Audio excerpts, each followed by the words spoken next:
प्यारे देशवासियों, नमस्कार। पिछले वीडियो में पार्ट 1 में हमने बात की है प्रधानमंत्री महोदय की अब क्या कार्रवाई शुरू होने वाली है और हमें चौकन्ना रहना होगा। यानी अब इनकी योजनाएं घोषणा शुरू होने वाली है। अब ये 29 और 30 को इन्होंने घोषणा कर दी है। गुजरात में बहुत सारी स्कीम लॉन्च करेंगे, बहुत सारी योजनाएं लॉन्च करेंगे, क्योंकि इनके पिटारे में योजनाओं की कमी नहीं है। करना कुछ नहीं है, इन्होंने ज़मीन पर कुछ नहीं करना है, केवल घोषणाएं करेंगे। हिमाचल प्रदेश के लिए पहले भी गए थे, अब फिर जाएंगे दोबारा भी, क्योंकि दोनों राज्यों में इसी साल चुनाव हैं। इसलिए जनता को भ्रमित करने के लिए कुछ योजनाएं तो लॉन्च करनी होंगी, जबकि जनता को पता है केवल लॉन्च करते हैं ये, उसके बाद काम कुछ नहीं करते हैं। या काम छोटा मोटा इन्होंने किया भी है तो वो किया है जो पिछली सरकार ने शुरू कर रखा था, बस उसको कंप्लीट किया है छोटा मोटा, और उसको अपने नाम से क्रेडिट ले लिया।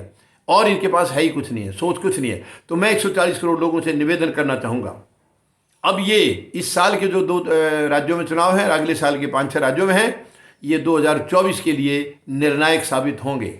मेरी आप सबसे निवेदन है, इस सरकार को उखाड़ना है, हर हाल में उखाड़ना है। तो हमें इन दोनों साल में, यानी कि इस साल और अगले साल विधानसभा चुनाव जो होने वाले हैं, उनसे हमें इनको बेदखल करना होगा।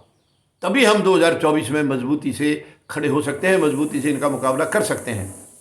अगर हम अपने आप को कमज़ोर करके, यानी दो राज्यों में अब जो गुजरात और हिमाचल में हैं, हमें इन दोनों राज्यों में आज इनकी सत्ता है, इनको बेदखल करना ही होगा।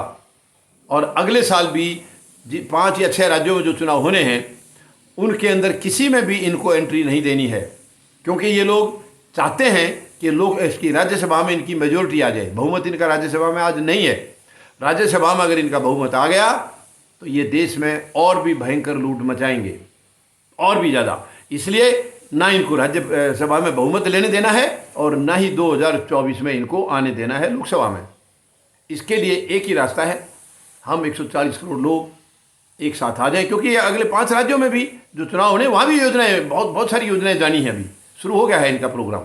इसलिए हमें चौकन्ना रहना होगा। ये जो भी चमकीली भटकीली बात करें, इनकी बातों में नहीं आना है, क्योंकि ये कला है इनकी, ये मूर्ख बनाने की एक कला है। ये जनता को पागल बनाते हैं। जिस जगह जाते हैं बोलेंगे यहाँ की मेरी दादी थी, दूसरी जगह जाएंगे बोले यहाँ की मेरी चाची थी, किसी और तीसरी जगह जाएंगे वहाँ की मेरी ताई थी। तो ये कला है इनकी, आदमी के अंदर घुसने की और उसके बाद उसको बर्बाद करने की। तो हमें इनकी कला को समझना होगा, इनकी बातों में नहीं आना है, इनके बहकावे में नहीं आना है। हमें मजबूती से इनके खिलाफ लड़ाई लड़नी होगी। और मैं आप सबसे निवेदन करता हूं, आप सब फौजी जनता पार्टी का हिस्सा बनिए। फौजी जनता पार्टी का ये संकल्प है कि हम शुद्ध राजनीति की, स्वच्छ राजनीति की स्थापना करेंगे। और जब तक स्वच्छ राजनीति नहीं आएगी, देश में तरक्की नहीं हो सकती है, देश विश्व शक्ति नहीं बन सकता है। आज नकारात्मक और भ्रष्ट राजनीति ने देश को बर्बाद करके रखा है। तो हमें इस नकारात्मक राजनीति, जाति और धर्म की राजनीति और ये भ्रष्ट राजनीति, इसका सबका अंत करना होगा। तो आप सबसे निवेदन है, आप फौजी जनता पार्टी का हिस्सा बने और इस मुहिम में अपनी आहुति डालें। आपको सच में फख्र महसूस होगा। धन्यवाद। जय जवान, जय किसान, जय हिंद।